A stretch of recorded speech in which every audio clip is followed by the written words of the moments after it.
Hello students, how is everything? You are welcome to this class of English. Students, today we are going to start a new lesson number 4, a question of trust from your English book, Footprints Without Feet. It is written by Victor Canning. And this lesson is giving us a very genuine message that we should not trust anyone without knowing about the person. So let's move on and find out what's all there in the story. It is said that you must set a thief to catch a thief. But it is also said that there is honor among thieves. So students, we'll come to know which one of these sayings does this story illustrate. And we would know this on the basis of the headings. But before going through the story, I would like to tell you about the author. Victor Canning was born on 16 June 1911. He was a prolific British writer of novels and thrillers who flourished in the 1950s, 1960s and 1970s. He died on 21 February 1986. His last book, Table Number 7, was completed by his wife. He was personally reticent, writing no memoirs and giving relatively few newspaper interviews. Students, this is a story of two burglars who wanted to rob the same safe. The name of the first burglar was Horace Danby. He wanted to rob a safe. There he met a young lady who pretended herself to be the wife of the owner of the house. But in reality, she was also a burglar. And here we go with the story now. Horace Denby was 50 years old and unmarried. He made locks and the business was not bad. He was usually very well except for attacks of hay fever in summer. Everyone thought Horace was good, honest and respectable, but he was not completely honest. This man had a passion for rare and expensive books. For that, he needed extra money. He used to rob a safe every year to carry forward his costly hobby. With the money he got from robbing, he secretly bought the books he loved through an agent. And for robbing, he would never act in haste. Every robbery was planned thoroughly. All his previous robberies were completely successful. He felt sure that his latest robbery at Shotover Grange would be as successful as the others. He had been studying the house, its rooms, electrical wiring, paths, and its gardens for 2 weeks. He knew that the two servants at the Grange had gone out to the movies. He even found out from an article in a magazine where the safe was. He had seen the housekeeper hang the key to the kitchen door. So, Horace Danby got into the house from behind the garden wall.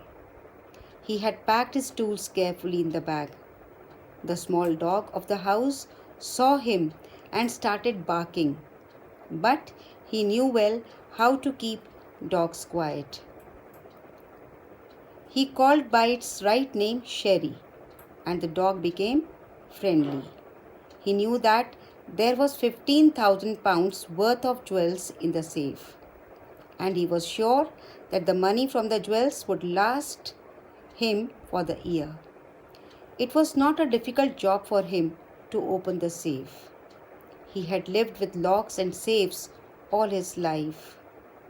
He went to the drawing room to open the safe. The safe was there. There he felt his nose tickle. He started sneezing. Suddenly, he heard a female voice who advised him to cure his hay fever with special treatment. He turned to see and found a young, pretty woman dressed in red standing there. Horace mistook the lady in red for the lady of the house.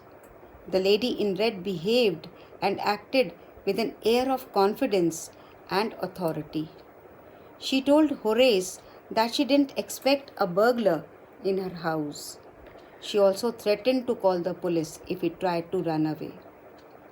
Society must be protected from burglars like him, she said. Horace told her that he robbed only those who had a lot of money. He promised her not to do such a thing again. He requested her to let him go out. All along with these proceedings, Horace Denby had been mistaking her as the lady of the house. Horace told her that he was desperate and she must let him go away, as he hated the thought of prison. The lady exploited Horace's confusion and fear. The woman now asked Horace for a favor in exchange for his freedom. She said she had forgotten the safe combination and needed his help in opening it. Horace at once got ready to help her and opened the safe and handed the jewels over to the woman, for she needed the jewels for the night party. Then he went out happily. But on the noon of the third day, a policeman arrested Horace. He was arrested for the jewel robbery at Shotover Grange. He was arrested on the basis of his fingerprints left on the safe. Actually, he had opened the safe without wearing his gloves. Horace pleaded that the lady of the house herself had asked him to open the safe for her. Then the real lady of the house appeared. She was a grey-haired, sharp-tongued woman of 60. She stated that Horace's story was complete nonsense.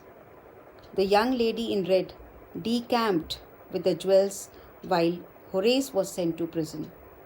The lady in red was the real culprit and a burglar.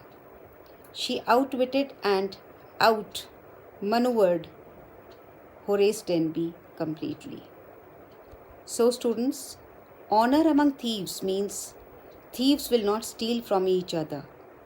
In other words, this proverb says that criminals observe a moral code of honor in that they do not do anything illegal to their partners in crime.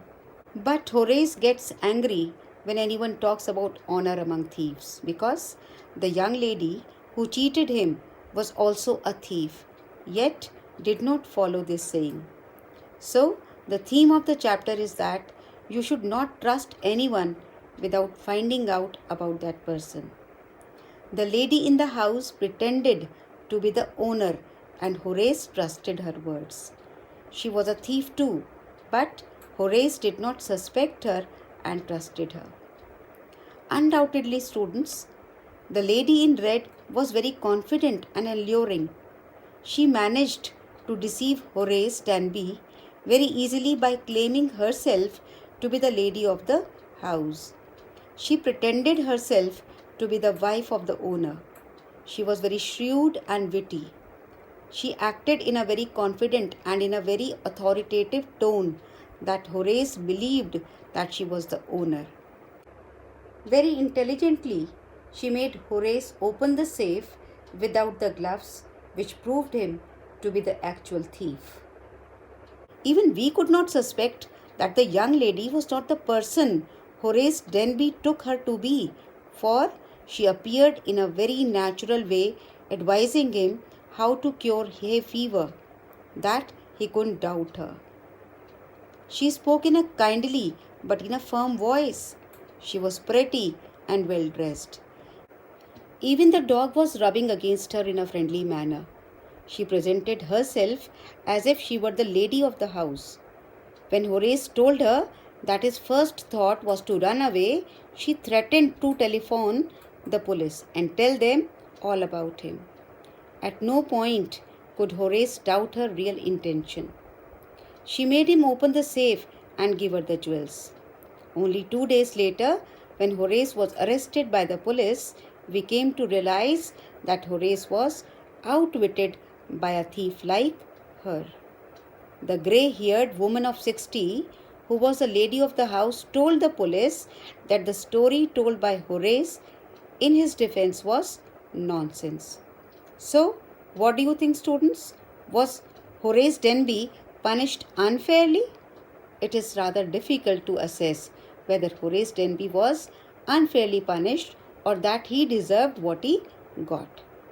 No doubt he entered the house with the intention of robbing the house. He had made elaborate plans to commit that theft. And theft is, after all, theft and must be punished. But things don't end here.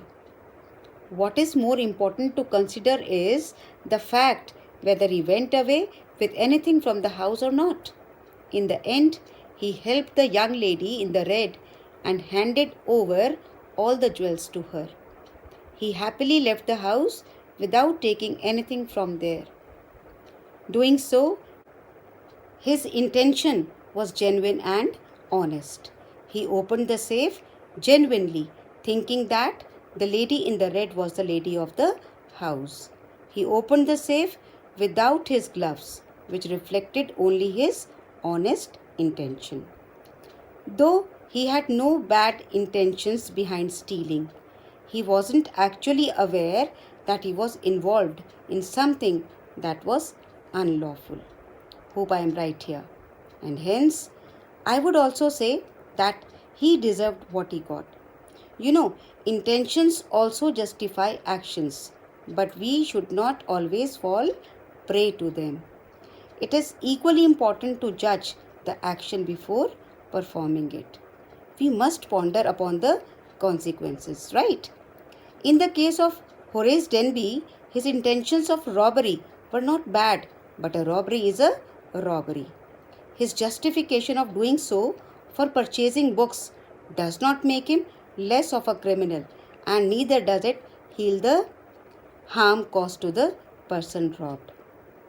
Students, I would not like to do any wrong thing in any situation. However, it is also true that there are many situations in life in which it is excusable to act less than honestly. For example, it is fine if I eat chocolate from the refrigerator in the night when everyone is sleeping. But we need to keep ourselves away from these petty things as well. For we never know when these trivial things turn into a habit and we are possessed by the art of acting in dishonest ways. Right? Okay.